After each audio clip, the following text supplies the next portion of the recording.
የፊታችን ግንቦት 24 በሚካሄደው 7ኛው ጠቅላላ ምርጫ ድምጽ ለመስጠት ከ50 ሚሊዮን በላይ ዜጎች የምርጫ ካርድ አውጥተዋል። ይህም የዲሞክራሲ ልምምድ እያደገ መምጣቱን ያሳያል።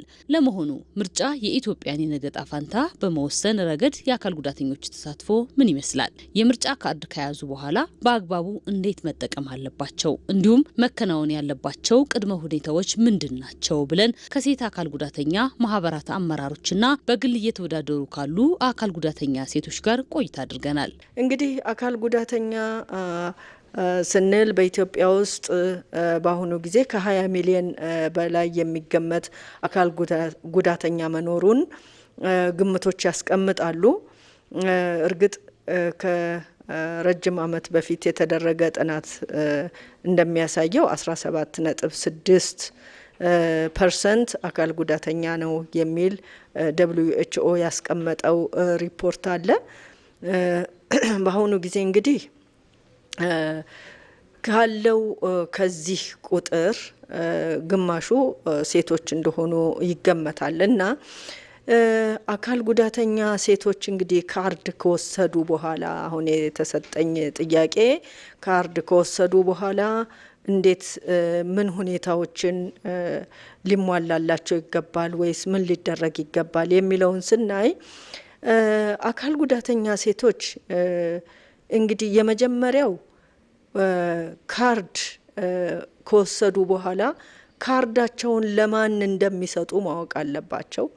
ምክንያቱም ወሳኝ ነው። ይሄ የ5 ዓመት ሙሉ እኔን ወስኖ እኔን ወክሎ ሊሰራልኝ ይገባል የሚል ድምጽ የሚሰጡበት እንደመሆኑ መጠን ይሄንን ካርድ ለማን እንደሚሰጡ በምርጫ ጣቢያቸው በምርጫ ክልላቸው ትምህርት ሊሰጣቸው ይገባል። ምርጫ ክልሉ ምንድነው? ምርጫ ጣቢያው የት ነው? የኔ የምርጫ ጣቢያ የኔ የምርጫ ክልል የሚለው ትምህርቱን እንደገና ተወዳዳሪዎቹ እነማን ናቸው የትኞቹ ናቸው ብለው አገናዝበው የሚወስኑበት ሁኔታ ሊመቻችላቸው ይገባል። ትምህርት ሊሰጣቸው ይገባል። አጠቃላይ አካል ጉዳተኛ ሴቶች በፖለቲካዊ ተሳትፎም ሆነ በፖለቲካዊ ሂደቶች ውስጥ ተሳትፏቸው ምን መሆን አለበት በሚለው ዙሪያ ላይ አካል ጉዳተኛ ሴቶች ብቻ ሳይሆን መላው አካል ጉዳተኛ ከፖለቲካ ሁናቴዎች ራሱን ማግለል የለበትም።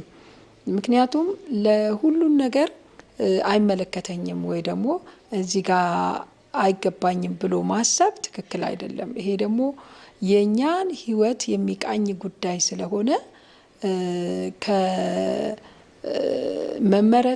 መምረጥ እና የመሳሰሉት ጉዳዮች ላይ የኛ ተሳትፎ በዋናነት ሊኖር ይገባል ብዬ አስባለሁ። ምክንያቱም አካል ጉዳተኝነትን የተረዳ ስለ አካል ጉዳተኞች አጠቃላይ ሁኔታ የተገነዘበ መሪ ወደፊት እንዲመጣ ነው የምንፈልገው እና ህይወታችንን የሚያቀል መብቶቻችንን የሚያስከብሩ መሪዎች ወደፊት እንዲመጡ እኛ ድምጻችንን ማሰማት አለብን።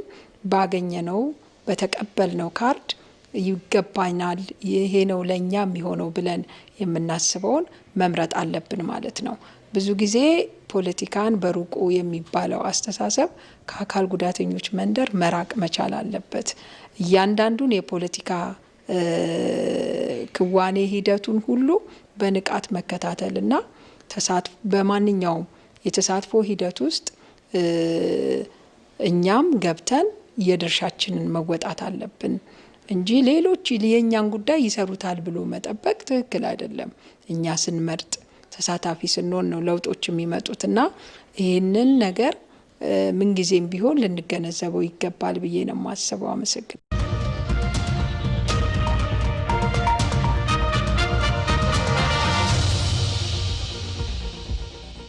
ሴት አካል ጉዳተኞች በምርጫ ጊዜ የሚገጥሟቸው የተለያዩ ፈተናዎች ወይም ችግሮች ይኖራሉ። እንደ ኢውድናም በተለይ በመናደርገው የቡና ውይይት ላይ የሚነሱ የተለያዩ ችግሮች ነበሩ።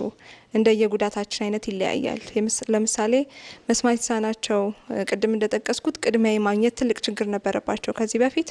ያ ነገር ቢያንስ በጥቂቱም ቢሆን ተቀርፏል ብዬ አስባለሁ።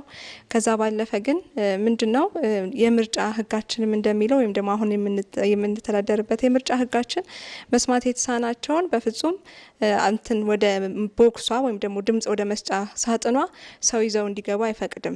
ምክንያቱም በቃ ታይቶ የሚመረጥ ነገር ነው። ስለዚህ አይተው ቮት ማድረግ ይችላሉ ተብሎ የታመነ በመሆኑ ማለት ነው። ቅድም ዶክተር እንዳነሳችው ምናልባት የምልክት ቋንቋ ማይችሉ ወይም ደግሞ ያልተማሩ ማንበብና መጻፍ የማይችሉ መስማት የተሳናቸው ወገኖቻችን ሊኖሩ ይችላሉ።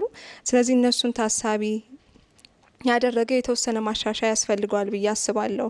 በደንብ አይተው እንዲረዱ። በእርግጥ በምርጫ ወቅት ምንም አይነት ንግግር አይኖርም፣ አይፈቀድም። ግን ቢያንስ ያለውን ነገር ተረድተው ድምጻቸው እንዳይባክን ለፈለጉት ሰዎች እንዲደርስ የተወሰነ አስተርጓሚ እንዲኖር አካባቢው ላይ ቢደረግ የተሻለ ነው ብዬ አስባለሁ። እንደ አይነ ስውራን ሴቶች የሚደርሱባቸው ችግሮች በተለይ ወደ ምርጫ ጣቢያ በሚሄዱበት ጊዜ አንደኛው አክሰሰብል ያለመሆን ጉዳይም ወይም ደግሞ ተደራሽ ያለመሆን ጉዳይም ሴት አይነ ስውራንንም ይመለከታል። ከአስፋልት በጣም ወጣ ያሉ ስፍራዎች ከእንደገና ደግሞ ጉድጓድ ምናምን መሻገር ያለባቸው ቦታዎች ላይ ሊደርሳቸው ይችላል እና እንደዚህ አይነት የአክሰሰብል ኢሹ አይነ ስውራን ላይ ይደርሳል። ከዛ ባለፈ ደግሞ የምርጫ ሳጥን ውስጥ ሁለት ሰው የማያስቆም ሆኖ ይገኛል አንዳንዴ እና እንደዚህ አይነት ደግሞ ሁኔታ ሲሆን ያው ምርጫ ሚስጥራዊ ነው። እነሱ የሚያወሩትን ነገር ሰው መስማት የለበትም እና ጠባብ ሲሆን አንዳንዴ ውጪና ውስጥ ሆኖ ድምጽ የመስጠት ሁኔታ ይከሰታልና እንደዚህ አይነት ነገሮች ላይ በደንብ አክሰሰብል መደረግ አለባቸው። አንዱ ቻሌንጅ ይሄ ነው። ሌላው ደግሞ የእንቅስቃሴ ችግር ያለባቸው አካል ጉዳተኛ ሴቶች ቅድም እንደተባለው ደረጃ የመውጣት ከእንደገና ደግሞ የምርጫ ጣቢያው ለዊልቸር ማይመች በጣም ይሄ የሚያንገራግጭ አይነት ዊልቸርን የማያስኬድ አይነት ሊሆን ይችላል። ክራንች ለሚጠቀሙ ደግሞ በጣም የሚያዳልጥ አይነት ሴራሚክ ሊገኝ ይችላል እና እንደዚህ አይነት ኢሹዎች ይነሳሉ። ከዛ ባለፈ ደግሞ ወደ ምርጫ ሳጥን ውስጥ በምንገባበት ጊዜ በጣም ጠረጴዛው ከፍ ይላል የምንጽፍበት ማለት ነው። እንደዛ ሲሆን ደግሞ ዊልቸር ተጠቃሚ አይደርስም ማለት ነው። እንደዛ ከሚሆን እኔ ሪኮመንድ የምናደርገው ቢያንስ የሀገራችን ኢኮኖሚ ባይፈቅድ እንኳን ተመጣጣኝ ዝቅ ያለ ጠረጴዛዎች ቢመቻቹ ዊልቸሮች አክሰስ ሊያደርጉት የሚችሉት።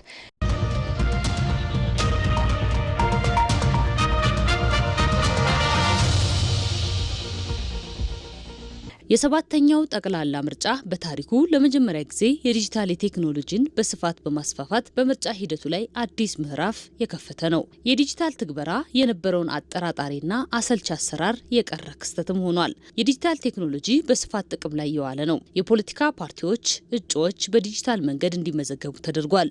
የፓርቲዎች የሚዲያ የአየር ሰዓት ድልድል በዲጂታል መንገድ ነው የተከናወነው። የዲጂታል ትግበራ አጠራጣሪና አሰልች አሰራሮችን ሙሉ ለሙሉ ቀይሯል ማለት ይቻላል።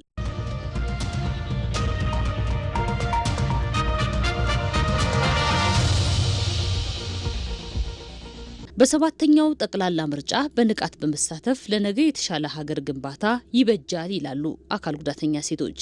አካል ጉዳተኛ ሴቶችን ብቻ ሳይሆን እንደው በጠቅላላው ስንመለከት የምርጫ ካርዳችን ምን ያህል ዋጋ እንዳለው እያንዳንዱ ዜጋ መገንዘብ አለበት። ምክንያቱም ቀደም ሲል እንዳልኩት ለ5 ዓመት በእኛ ህይወት ላይ ሊወስን የሚችል ወይም ደግሞ በእኛ ጉዳይ ላይ ሊወስን የሚችልን ሰው ነው እየሾምን ያለ ነው። ስለዚህ ይቺን ካርድ በጥንቃቄ ያለፈውን አይተን የወደፊቱንም አስበን ያለንበትንም ገምግመን መሆን አለበት ያችን ካርድ የምናስገባው ማለት ነው እና አካል ጉዳተኛ ሴቶችም እያንዳንዳችን ኃላፊነቴ ነው፣ ከኃላፊነቴም በላይ ደግሞ እንደ ዜጋ መብቴ ነው ብለንም ይህንን ካርድ እንግዲህ የምንጠቀምበትን ሁኔታ ልናስብ ይገባል ማለት ነው። ምክንያቱም ይሄ እያንዳንዱ ዜጋ የሚያደርገው አስተዋጽኦ የወደፊት የሀገሪቷን እድልም የሚወስን ነው፣ የሀገሪቷን ጉዞም የሚወስን ነው። ስለዚህ የኋላውንም ገምግመን በፊት የመረጥኩት ምን ሰራልኝ፣ አሁንስ ምንድነው መሆን ያለበት፣ ሀገራችንስ ወዴት ነው መሄድ ያለባት የሚለውን ቆም ብለን አስበን ለራሳችን ዋጋ ልንሰጠው ይገባል። እያንዳንዱ ሰው እያንዳንዷ አካል ጉዳተኛ ሴት እኔ አይገባኝም፣ የኔ ድምጽ የት ያደርሳል የሚለውን ሀሳብ ትታ የኔ ድምጽ እኮ ወሳኝነት አለው የሚለውን አስረግጣ መያዝ አለባት ማለት ነው። ምክንያቱም ዛሬ እንደ ዋዛ የጣልናት ካርድ ነገ በእኛ ላይ ምን ልታመጣ እንደምትችል ማሰብ ይገባናል ማለት ነው እና አካል ጉዳተኞች በተለይ ምን አይነት ራሳችንን ዝቅ አድርገን አይተን በኋላ ዛሬ እንደዋዛ ያየናት ካርድ ሌላ ጉዳት ልታመጣ ስለምትችል ስለ አካል ጉዳተኞችስ ምን ይላሉ የሚለውንም ገምግመን መሆን አለበት ካርዳችንን የምናስቀምጠው ማለት ነው እና እድላችንን የሚወስን እንደመሆኑ መጠን እንደዋዛ እንዳናያት አደራ ልል እወዳለሁኝ። በስድስተኛው ሀገራዊ ምርጫ ወቅት ከዚህ ከተደራሽነት አንጻር ከፍተኛ ተግዳሮት ከደረሰባቸው አካል ጉዳተኛ ወገኖች ውስጥ አንዷ እኔ ነኝ እና ይሄም ተግዳሮት ካስከተለብኝ ትልቁ ችግር የሚስጥራዊነቴ ባልተጠበቀበት ሁኔታ ምርጫ እንድመርጥ መደረጉ ነው። ይሄንን ነገር በአሁኑ ላይ ስመለከተው ምርጫ ቦርድ እነዚህ የኔንና የሌሎችንም ተሞክሮች በማየት የተወሰኑ ማሻሻያዎችን በማድረግ ለአካል ጉዳተኞች ምቹ ሁኔታዎች እንዲፈጠሩ በማድረግ ላይ ይገኛል። ሆኖም እኔ መግለጽ የምፈልገው ዋና ነገር ይሄ በ5 ዓመት አንድ ጊዜ የምናገኘው ጉዳይ ስለሆነ እንደየድርሻችን ኃላፊነታችንን ልንወጣ ይገባል ብዬ አስባለሁ። ከአካል ጉዳተኛ ወገን በኩል የነበረውን ቅድምም አብራርተነዋል። ድምጾች መባከን የለባቸውም። ድምጾች በትክክል በቦታቸው ላይ መቀመጥ አለባቸው። ከመንግስት ወገን ስንመለከተው መንግስት በዘንድሮ 7ኛ ሀገራዊ ምርጫ የአካታችነትን መርህ ይዞ ነው የተነሳውና ከዚህ አንጻር አካል ጉዳተኞች በአግባቡ በዚህ በምርጫ ተሳትፎ ውስጥ እንዲሳተፉ ምቹ ሁኔታዎችን በተወሰነ ደረጃ ተፈጥሯል። ስለዚህ እስካሁን ድረስ መተን የመጨረሻው ጊዜ ላይ ድምጽ ባክኖ እንዳይቀር ምቹ ሁኔታ በማጣት ቅድም እህቶቼ የገለጹትን አልደግመውም። እነዛ ተግዳሮቶችን በመግጠም ድምጾች በአግባቡ ቦታቸው ላይ ሳይቀመጡ እንዳይቀሩ አሁን የበለጠ የመጨረሻው ጊዜ ላይ አካል ጉዳተኞችን መሰረት ያደረጉ ምቹ ሁኔታዎች ሊፈጠሩ ይገባል ብዬ አስባለሁ። ሌላው ምርጫ ቦርድ አሁንም የጀመረውን የአካል ጉዳተኞችን ተሳትፎ ከማጠናከር አንጻር አጥብቆ ሊሄድበት ይገባል። ቅድም የተገለጹ ተግዳሮቶች እየተቀረፉ ከድምጽ መስጫ ቀን ቀደም ተደርጎ የተጠቆሙ ችግሮች እየተቀረፉ እንዲሄዱ አሁን በትኩረት ሰጥቶ ሊሰራበት ይገባል ብዬ አስባለሁኝ። ይሄ በሚሆን ጊዜ የአካል ጉዳተኞች የምርጫ ተሳትፎ ተረጋግጧል ብለን እናስባለን። በዋናነት ግን እዚች ጋር ማትኮር ወይም ማስመር የምፈልገው ነገር የ6ኛው ሀገራዊ ምርጫ ተግዳሮት ለ7ኛው ችግር ቀራፊ እንዲሆን አመላካች ሆኗል። አሁን ደግሞ ለሚቀጥለው ጊዜ ደግሞ ይሄንን ችግር የሚያነሳ ተሞክሮችን፣ ችግሮችን፣ ተግዳሮቶችን የሚይዝ ወይ ደግሞ አካል ጉዳተኞች ለሚደርስባቸው ነገር ለምቹ ሁኔታ ባጡበት ነገር ጥቆማ የሚያደርጉበት፣ እገዛ የሚያደርጉበት አንድ መልእክት ተቀባይ ሁኔታ ሊመቻች ይገባል ብዬ አስባለሁ በልዩ ሁኔታ እና ይሄ ከሆነ ከአምናው የዘንድሮ የተሻለ ተሳትፎ ኖሮት ይቀጥላል ብዬ አስባለሁ እና አካል ጉዳተኛ ሴቶችም ሆነ መላው የኢትዮጵያ አካል ጉዳተኞች በዘንድሮ የሀገራዊ ምርጫ ላይ ኃላፊነታቸውን እንዲወጡ ተሳትፏቸውን እንዲያበረክቱ ለማለት ነው የምወደው።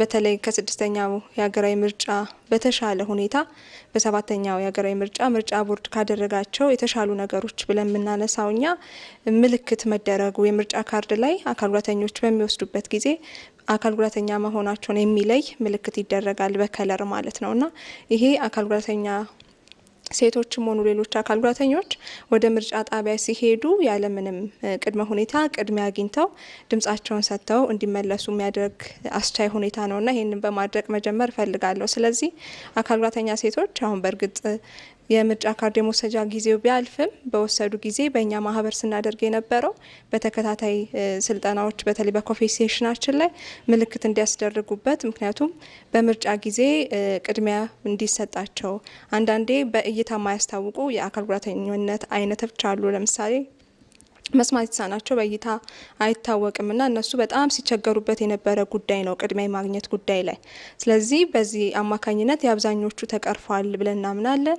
ማህበራችንም ላይ መጥተው ይሄን ነገር ያላደረጉ ሴቶችን አንቅተን ያ ነገር እንዲደረግ አድርገናል ማለት ነው። ስለዚህ ምርጫ ቦርድ ያደረገውን ነገር ማድነቅ እፈልጋለሁ። ከዛ ባለፈ ግን በተለይ አካል ጉዳተኛ ሴቶች ወደ ምርጫ ጣቢያ በሚሄዱበት ጊዜ ሊቸገሩባቸው የሚችሉት ነገሮች አንደኛው የአክሰሰብል ሁኔታ ነው። ቅድም እህቶች እንዳነሱት ይሄንን በተለይ ቀድሞ የምርጫ ጣቢያውን ሄደው ቢያዩ ድምጽ የሚሰጡበትን ቦታ ቀድሞ በማየት ከምርጫ አስፈጻሚዎች ጋር በመነጋገር ለነሱ አመቺ ሁኔታ እንዲፈጠር ማድረግ ቢችሉ እነሱ ድምጻቸውን በአግባቡ መጠቀም ያስችላቸዋል ብዬ አስባለሁ።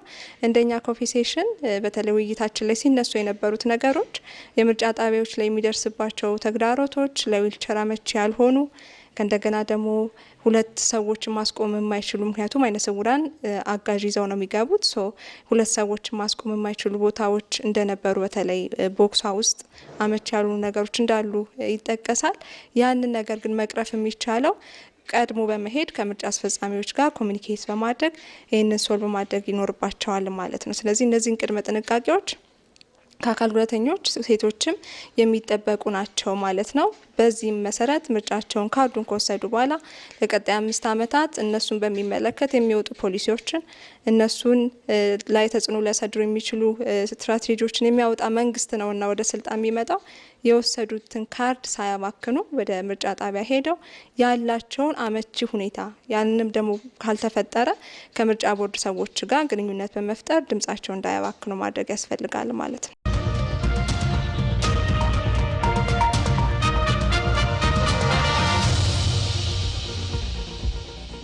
ለ7ኛው ጠቅላላ ምርጫ ተፎካካሪ የፖለቲካ ፓርቲዎች በህገ መንግስታዊ ጉዳዮች ላይ የሚደረጉትን ማሻሻያ በማቅረብ ውይይት ማድረግ ያስፈልጋል። 7ኛው ጠቅላላ ምርጫ ለሀገር ልማትና ዲሞክራሲ የሚሰራ ፓርቲ እንመርጣለን፣ በድምጻችን ነጋችንን ለመወሰን ተዘጋጅተናል ይላሉ አካል ጉዳተኛ ሴቶች። የዘንድሮ ምርጫ በዲሞክራሲያዊነቱና አሳታፊነቱ ምሳሌ ሊሆን ይገባል። እንግዲህ የአካል ጉዳተኛ ሴቶችን በተመለከተ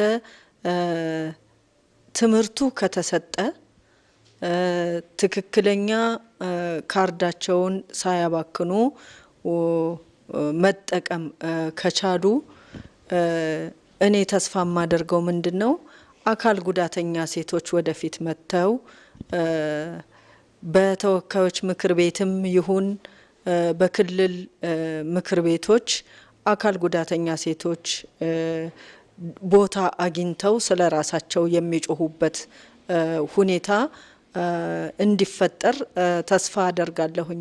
ምክንያቱም አካል ጉዳተኛ ሴት የሚለው ህገ መንግስታችንም ላይ ስለሌለ ያ ሁኔታ ተለውጦ አካል ጉዳተኛ ሴቶች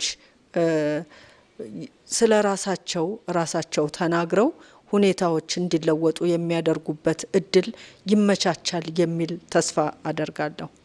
እኔ እንግዲህ ተስፋ የማደርገው በዋናነት ከዚህ ከ7ኛው ሀገራዊ ምርጫ በኋላ አካል ጉዳተኞችን የተረዳ መሪ መጥቶ የአካል ጉዳተኞች እኩል ተሳትፎ ጎልቶ የሚታይበት ይሆናል ብዬ ተስፋ አደርጋለሁ። ታሳቢ የምንደረግበት የምንካተትበት ከችግሮቻችን በጥቂቱ የምንላቀቅበት ሁኔታ የሚያመቻች መሪ ወደፊት ይመጣል ብዬ አስባለሁ። ሰባተኛው ሀገራዊ ምርጫ የሰዎችን ድምጽ በመጠቀም ዲሞክራሲያዊ ስርዓትን የምንገነባበት አንዱ መንገድ ስለሆነ የህዝብ አካላት አንዱ ከሆኑት ደግሞ አካል ጉዳተኞች ይጠቀሳሉ። ስለዚህ ቅድም በተቀመጠው ፐርሰንት መሰረት 17.6 በላይ ፐርሰንት የሚሆነው የሀገራችን የማህበረሰብ ክፍል አካል ጉዳተኛው ነው። ስለዚህ በሚወጡ ወይም ደግሞ በሚመረጡ አካላት ላይ የሚሰጠው ድምጽ ለሚቀጥሉት አመታት እሱን በተመለከተ የሚወጡ ፖሊሲዎችን፣ የመንገድ ግንባታዎችን፣ የኢንፍራስትራክቸር ግንባታዎችን በተመለከተ እሱን ያካተተ እንዲሆን የግድ የኛ ድምጽ ያስፈልጋል ማለት ነው። ስለዚህ አሁን ድረስ በተለይ እንደ ጉዳይ ተደርጎ በብዛት የምክር ቤቶቻችን የአካል ጉዳተኞችን ጉዳይ ከፍ አድርጎ እንዳይነሱ ያደረጋቸው አንዱ ጉዳይ ብዬ ማስበው በምርጫዎች ላይ ያለን የተገደበ ተሳትፎ ነው ብዬ አስባለሁ። ስለዚህ አካል ጉዳተኞች የነቃ ተሳትፎ ባደረገ ቁጥር የዲሞክራሲ ስርዓቱ ላይ እሱን ወክለው ወደ ምክር ቤቶች ወይም ደግሞ ወደ መንግስት ስልጣን በሚወጡ አካላት ላይ ድምጹ የተሻለ ይሆናል ማለት ነው። ስለዚህ እሱን በሚመለከቱ የሚወጡ ፖሊሲዎችን፣ የተለያዩ ሀገራዊ ጉዳዮችን ያካተቱ እንዲሆን ሴቶችም እንዲሁም አካል ጉዳተኞችን የነቃ ተሳትፎ ማድረግ ይጠበቅባቸዋል። ይሄም ደግሞ ለነሱ ብቻ ሳይሆን ለሀገሪቷም የዲሞክራሲ ግንባታ ትልቅ አስተዋጽኦ ይኖረዋል ማለት ነው። ስለዚህ ያለንን ድምጽ በተሻለ ሁኔታ ወይም ደግሞ በሚገባ ልክ እየሰጠን ስላልሆነ በሚገባው ልክ አልተወከልንም ብዬ አምናለሁ። ስለዚህ አሁን ላይ የተሻለ መነቃቃት አለ በእጩም ደረጃ እንዲሁም ደግሞ በመራጭም ደረጃ ማለት ነው። ስለዚህ ይሄንን በደንብ ፕሮሞት አድርገን አጠንክረን መሄድ ይገባናል። ምክንያቱም እኛን የሚመለከተውን ጉዳይ ከኛ የተሻለ ሊናገርልን ከኛ የተሻለ ጉዳያችንን ወደፊት ሊያመጣልን የሚችል ሰው የለምና እኛን ይወክለናል ብለን የምናስበውን ሰው ወይም ደግሞ ተወዳዳሪ አካል የኛን የቀጣይ ችግሮቻችን ሊፈታ የሚችል ሀገሪቱ የሁላችንም እኩል ናትና እኩል ተጠቃሚነት እንዲረጋገጥ የሚያስችሉ አካላት ወደ ስልጣንና ወደ ኃላፊነት እንዲመጡ የኛ ያልተገደበ ተሳትፎ የዲሞክራሲ ስርዓቱን የበለጠ ያጠነክረዋል ብዬ አስባለሁ። የሰባተኛው ጠቅላላ ምርጫ ኢትዮጵያ በታሪኳ ከፍተኛ የሚባል የመራጮች ቁጥር ያስመዘገበችበት ነው። የተመዘገበው ቁጥርም ዜጎች በምርጫ ካርድ የወደፊት እጣ ፋንታቸውን ለመወሰን መነሳሳታቸውን አመልካች ነው።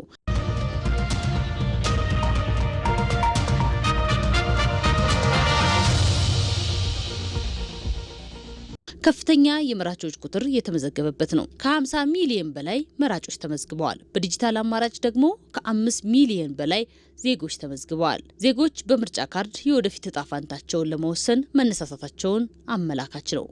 ለሰባተኛው ጠቅላላ ምርጫም የምዝገባ ጣቢያዎች ለአካል ጉዳተኞች ያላቸውን የተደራሽነት ችግር ለመቅረፍ ከሚመለከተው አካል ጋር በትብብር እየሰሩ መሆኑን ተጠቅሷል። የአካል ጉዳተኞችን ሁለንተናዊ ተሳትፎና ተጠቃሚነት ለማረጋገጥ ውሳኔ ሰጭነት በሚጠይቁ አበይት ሀገራዊ አጀንዳዎች ላይ መሳተፍ ይኖርባቸዋል።